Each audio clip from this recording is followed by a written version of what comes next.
Hello అండి, welcome back to Ammaji foods. ఎలా ఉన్నారండి? అందరూ బాగున్నారా?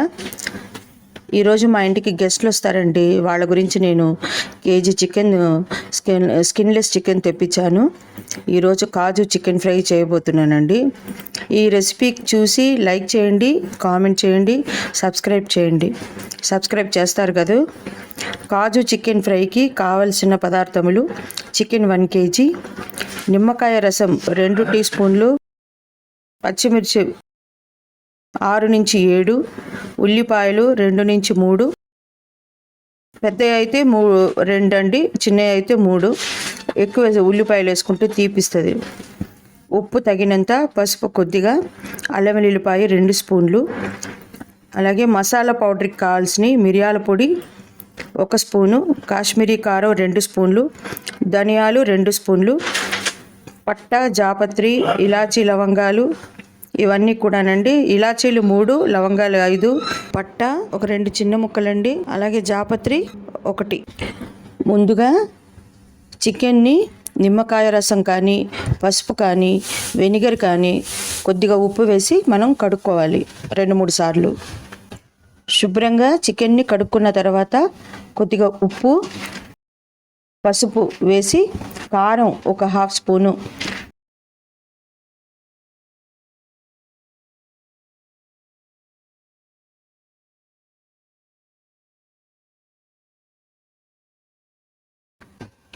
ఇప్పుడు ధనియాలు, పట్ట, లవంగ, ఇలాచి అన్నీ కలిపి దోరగా వేయించుకొని పక్కన పెట్టుకోవాలండి.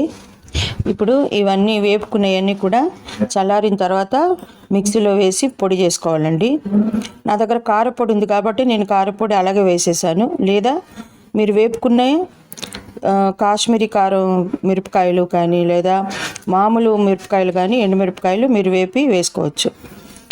ఇవన్నీ కూడా మిక్సీలో వేసి పొడి చేసి పెట్టుకోవాలండి. ముందుగా స్టవ్ వెలిగించుకొని మూకుడు పెట్టుకొని 2 నుండి 3 స్పూన్లు నూనె వేసుకొని కోసి పెట్టుకున్న ఉల్లిపాయలు వేసి బ్రౌన్ కలర్ వచ్చే వరకు వేయించాలి. తర్వాత మ్యారినేట్ చేసి పెట్టుకున్నాం కదండి 1.5 గంట సేపు, అది కూడా వేసేసి 2 నిమిషములు హైలో పెట్టి ఆ తర్వాత కొద్దిగా ఉప్పు వేసి సన్న సెగ పైన ఉంచాలి.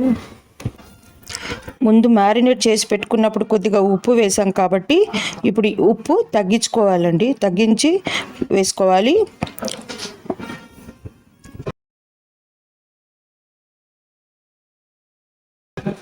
ఇప్పుడు అల్లం వెల్లుల్లిపాయ అలాగే కోసుకున్న పచ్చిమిరపకాయలు వేసి మూత పెట్టాలండి. నీళ్ళు ఊరి అన్నీ ఎగిరిపోయే వరకు సన్న సెక పైన ఉడికించాలి.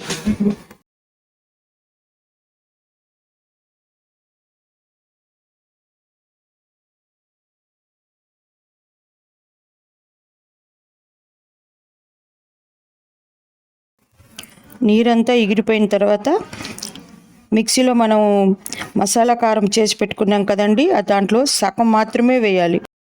వేసి బాగా వేపిన తర్వాత అప్పుడు 1 గ్లాసు నీళ్ళు లేదా 3/4 గ్లాసు నీళ్ళు వేసి చికెన్ ఉడకడానికి మనము చూడాలి. మధ్య మధ్యలో కలపాలండి, అడగంటకుండా కలుపుతూ ఉండాలి. చికెన్ ఉడికిందా లేదా అని చెక్ చేసుకోవాలి. ఎలాగైనా 25 నిమిషాల నుంచి 30 నిమిషాల వరకు టైం తీసుకుంటుంది చికెన్ ఉడకడానికి. నీరంతా ఎగిరిపోయేంత వరకు ఉండి చికెన్ ముక్క ఉడికిన తర్వాత మిగిలిన సగం కారాన్ని కూడా వేసి మగ్గించాలండి. ఈ లోపల ఒక ప్యాన్ తీసుకొని నెయ్యి వేసి ఆ నెయ్యిలో జీడిపప్పులు వేసి వేపుకోవాలండి దోరగా. తర్వాత వేపి పక్కన పెట్టుకోవాలి. ఈ జీడిపప్పు అండి ఆప్షనల్ మాత్రమే, మీకు ఇష్టం ఉంటే వేసుకోవచ్చు, లేకపోతే లేదు. వేసుకుంటే టేస్ట్గా ఉంటుంది. ఇంకా 2 స్పూన్ల నిమ్మరసం మనం తీసి పెట్టుకున్నాం కదండి, అది వేసి మనం వేపు పెట్టుకున్న జీడిపప్పు లాస్ట్లో వేసి అలాగే కొత్తిమీర జల్లి మూత పెట్టి స్టవ్ ఆఫ్ చేసుకోవాలండి. ఇది చాలా అంటే చాలా బాగుంటుంది. కలర్ రెడ్గా ఉందని భయపడకూడదు మీరు. కాశ్మీరీ కారం రెడ్గానే ఉంటుంది, కానీ కారం తక్కువ ఉంటుంది ఎండుమిరపకాయల్లో, అందుకని నేను ఆ కారం అనేది ఎక్కువ వేసాను. ఇది కారం మీకు టేస్ట్, మీ రుచికి తగ్గట్టుగా, మీ కారానికి తగ్గట్టుగా మీరు వేసుకోవచ్చు. ఈ చికెన్లో హై ప్రోటీన్స్ ఉంటాయండి. కొవ్వు పదార్థములు తక్కువగా ఉండి పోషకాలు మాంసకృతులు ఎక్కువగా లభిస్తాయి.